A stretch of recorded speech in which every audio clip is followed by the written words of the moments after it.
Transport department silent department হয়ে গেছে।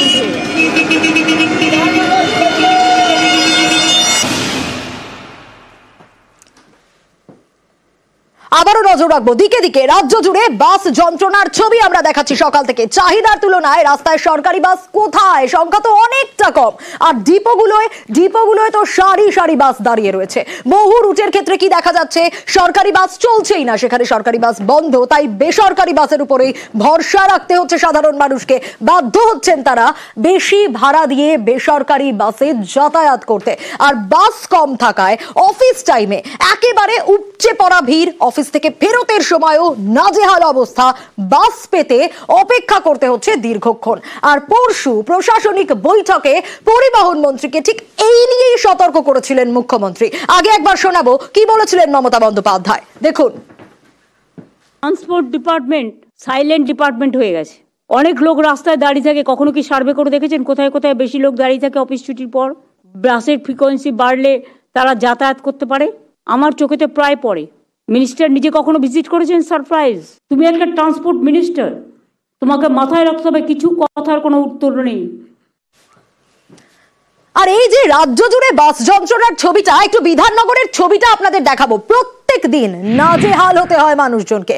চাহিদার তুলনায় রাস্তায় সরকারি বাস কোথায়, ডিপোতে বাস দাঁড়িয়ে থাকলেও এইরকম বাদুর ঝোলা ভিড় হয়। অফিস টাইমে ঠিক এইভাবে নাজেহাল হতে হয় যাত্রীদের, এবং বাধ্য হয়ে অফিস তো পৌঁছতেই হবে। সে কারণে মানুষ কি করে, বেসরকারি বাসে চাপে, বেশি ভাড়া দিয়ে অফিসে যায়। কিন্তু এই ভয়ানক পরিস্থিতি, বাস পেতে দীর্ঘক্ষণ অপেক্ষা করতে হয়, এই সমস্যার কথাই তুলে ধরবে সুদীপ্ত রয়েছে আমার সঙ্গে বিধাননগর থেকে। সুদীপ্ত, এই বিধাননগরের প্রতিদিনের চেনা ছবি এটা। সাধারণ মানুষকে নাজেহাল হতে হচ্ছে। ট্রেন থেকে যারা নামছেন দীর্ঘক্ষণ দাঁড়িয়ে থাকতে হচ্ছে, কখনো বেসরকারি বাস, কখনো অটোয় যেতে হচ্ছে, কারণ টাইমে তো অফিসটা পৌঁছতে হবে।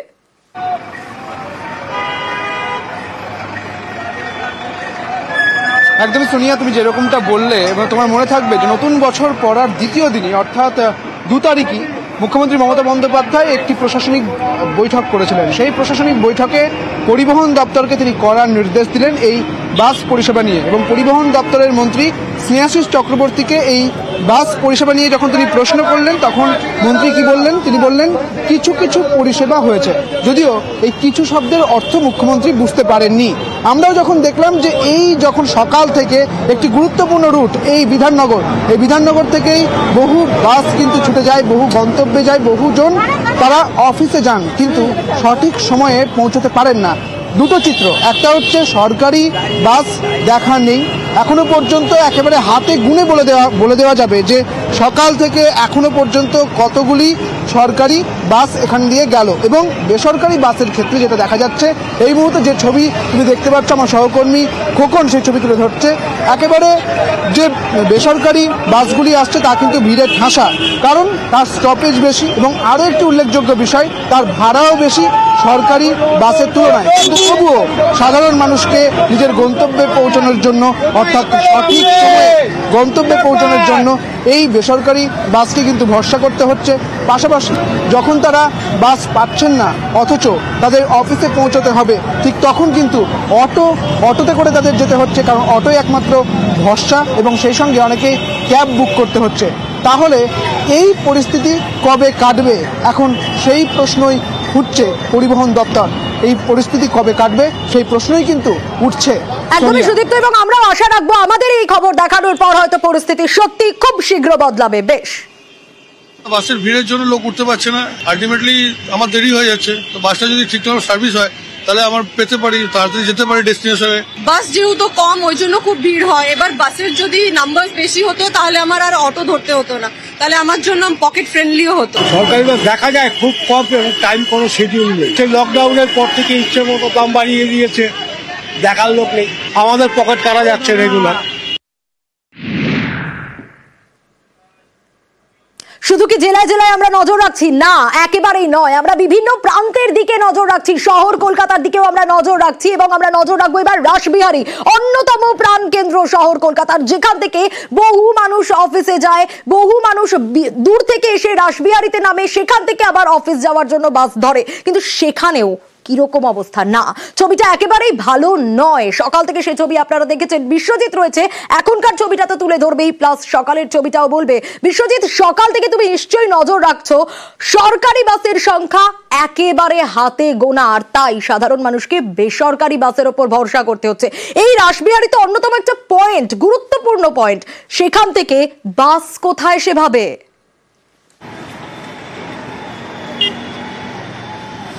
একদমই, বিধাননগরে যদিও একটু আশার আলো ভবিষ্যতের ক্ষেত্রে তুমি দেখালে, কিন্তু এই রাসবিহারীর মানুষজন বলছেন গা সওয়া হয়ে গেছে।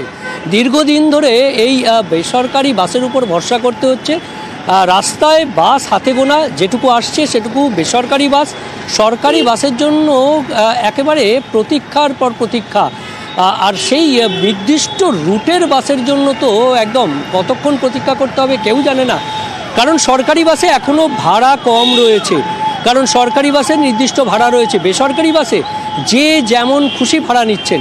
করোনার পর থেকে আর কখনো কোনো ভাড়ার কোনো সংশোধন হয়নি, আর তাই কোথাও 12 টাকা, কোথাও 15 টাকা, কেউ 18, 20, যে যেরকম পারছে বেসরকারি বাসে নিচ্ছে। আর বাধ্য হয়ে মানুষকে বেসরকারি বাস ধরতে হচ্ছে। কারণ রাসবিহারী মোড় থেকে কেউ যদি শর্ট টার্মে, অর্থাৎ ধর্মতলা, ডালহৌসি যেখানেই যান, সেখানে তাকে কিন্তু বেসরকারি বাসই ভরসা করতে হচ্ছে। সরকারি বাস কখন আসবে কোনো ইয়ত্তা নেই। আর এই রাসবিহারী, যেরকম বললে তুমি সানিয়া, যে এই রাসবিহারী কেন্দ্র একেবারে প্রাণকেন্দ্র, বিভিন্ন তারাতলার দিক থেকে হোক, যাদবপুরের দিক থেকে হোক, কিংবা রুবি বাইপাসের দিক থেকে হোক, সবাই আসেন এখানে। এখান থেকে শহরের প্রাণকেন্দ্রে বিভিন্ন অফিস চত্বরে যাওয়া এবং বিভিন্ন জেলায় যাওয়ার একমাত্র এই প্রাণকেন্দ্র, যোগাযোগের অন্যতম মাধ্যম। আমরা সেখানেই সকাল 8টা হোক, 10টা হোক, 12টা হোক, প্রতীক্ষা, শুধু প্রতীক্ষা। সরকারি বাসের জন্য এভাবেই প্রতীক্ষা করতে হচ্ছে। বেসরকারি বাস মন্দের ভালো, কিন্তু গা সওয়া হয়ে গেছে। মানুষ আর আশা রাখছে না। অন্তত রাসবিহারীর যারা বাস স্ট্যান্ডে অপেক্ষা করছেন তাদের সঙ্গে কথা বলে আমার এইরকমই অভিজ্ঞতা হলো যে মানুষের এখন গা সওয়া হয়ে গেছে। বেশি ভাড়া দিয়ে দিচ্ছেন, বাস আসবে না। একদমই বিশ্বজিৎ, এটাই তো ব্যাপার, সাধারণ মানুষের গা সওয়া হয়ে যাচ্ছে। কিন্তু আমরা আশা রাখবো ছবিটা নিশ্চয়ই খুব দ্রুত বদলাবে। সরকারি বাস কি কমে গেছে অনেক রাস্তা? হ্যাঁ, অনেক কমে গেছে। বেসরকারি বাসে চলেন, সেখানে ভাড়ার তো কোনো তালিকা নেই। না, কোনো যে 12 নয়, 15 নয়, সঠিক কিছু নেই। তালিকা থাকলেও ওরা দেখায় না। আমি অনেক সময় দেখতে চেয়েছি, পাত্তাই দেয় না। সরকারি বাস নেই, অবস্থা খুব খারাপ। আবের ফ্রিকোয়েন্সি নেই, সোজা মতো এইটাই। আমি মিনিমাম 8 ঘন্টা দাঁড়িয়েছি। আমি স্টেট বাস ছাড়া যাই না। আর বেসরকারি বাসে তো ভাড়া বেশি, বেশি স্লো চলে, ইচ্ছা করে স্লো করে, কিছু করার নেই।